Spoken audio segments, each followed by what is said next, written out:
Քիչ առաջ Նիկոլ Փաշինյանը վեճի է բռնվել մի քաղաքացու հետ եւ փողոցային բառապաշարով սպառնալիքներ եւ վիրավորանքներ է հնչեցրել հիմնական ընդդիմադիր ուժերի ղեկավարների հասցեին, ներառյալ ձեր։ Ինչպես կարձագանքեք։ Ուրեմն կարձագանքեմ իմ ասեմ, ոնց որ 2 օր առաջ ես թույլ չտվեցի իմ կլասը գցեմ, իմ բարձունքից իջնեմ, հիմնականում ինքը վիրավորում է, որտեվ ասելու բան չունի, ծրագիր չունի, 8 տարի ժողովրդին խաբել է, այն առաջի օրվանից մեզ էլ ինձ էլ խաբել, մինչև այսօր, եթե նա ծրագիր ունենար, ժողովրդին կներկայացներ իր ծրագիրը շատ հանգիստ, ես էլ հանդիպելով լինում են տարբեր տեղեր, ասենք թե ԿՊԱ-ական էլ է մոտենում, կինա տղամարդը, ես ասել եմ, եթե քննադատի տեղին, ես կընդունեմ, դա ամոթ չի, բայց ոչ թե ասենք թե գորգորամ կամ կներվայնանամ, շատ ճիշտ տեղը տեղին ասել եմ,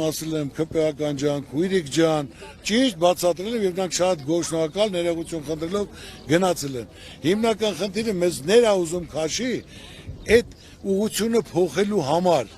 որտեվ նա ասելու բան չունի, դրա շնորհքն է, այդ մոտեցումն է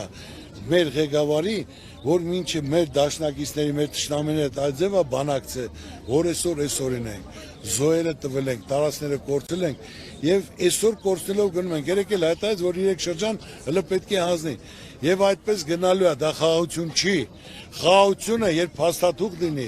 ստորագրություն լինի, որ դա երաշխավորած լինի, որ մենք պատերազմի դուռը փակենք, ես ինչ ասել եմ իմ ասածին տերեմ, հիմա պետք է այնպես անենք մեր ժողովրդի հետ միասին,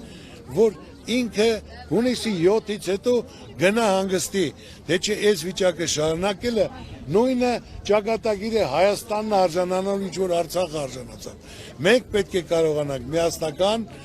մեր հարցերը կարգավորելու, երաշխավորած խաղաղություն ձեռք բերելու, ներդրումներ լինեն, տնտեսություն զարգանա, մեր ժողովրդի դեմքին ժպիտ լինի, զարգացնենք, ծաղկացնենք։ Այսքան մի բան։